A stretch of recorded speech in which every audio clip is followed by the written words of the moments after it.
చైనాకి ఇప్పుడైతే నిద్ర పట్టని పరిస్థితి. చైనాకి సంబంధించినటువంటి PL-15 క్షిపణి భారతదేశానికి చిక్కడం దానికి ఒక పెద్ద సమస్య. పాకిస్తాన్ భారతదేశం మీదన దాడి చేయడానికి మొన్న ప్రయోగించినటువంటి చైనాకి సంబంధించినటువంటి PL-15 క్షిపణిని ప్రయోగిస్తే JF-17 విమానం నుండి భారతదేశ సుకోయ్ ఫైటర్ నాశనం చేయడానికి దాన్ని ప్రయోగించింది. అయితే అది కాస్త జామర్ సహాయంతో దాన్ని విఫలం చేయగలిగింది భారత వాయుసేన. దాంతో ఆ క్షిపణి కాస్త సురక్షితంగా పొలాల్లో పడిపోయింది. ఇప్పుడు దాన్ని భారతదేశం పరిశీలిస్తోంది, పరీక్షిస్తోంది. దాంతో ఇప్పుడు దాని వీక్నెస్ అంతా తెలుస్తుంది. యాక్చువల్గా రివర్స్ ఇంజనీరింగ్ చేస్తారు ఇట్లాంటి దాంట్లో. ఒక ఆయుధాన్ని విడదీసి దాని పూర్తి అంతర్గత సాంకేతికతని అర్థం చేసుకుంటారు.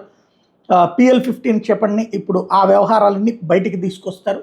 ఇక దాన్ని మనం ఆటోమేటిక్గా కొట్టేయగలుగుతాం. ఇక భవిష్యత్తులో అట్లాంటి వాటికి సంబంధించి ఇంకేమీ చేయలేదు. ఇప్పుడు ఇంకొక వైపున భారతదేశం హైపర్సోనిక్ క్షిపణిని తయారు చేస్తోంది. మాక్ 8 అంటే 11,000 కిలోమీటర్లు గంటకి. అట్లాగే బ్రహ్మోస్ కంటే 3 రెట్లు వేగంగా ప్రయోగించగలిగేటటువంటి క్షిపణి.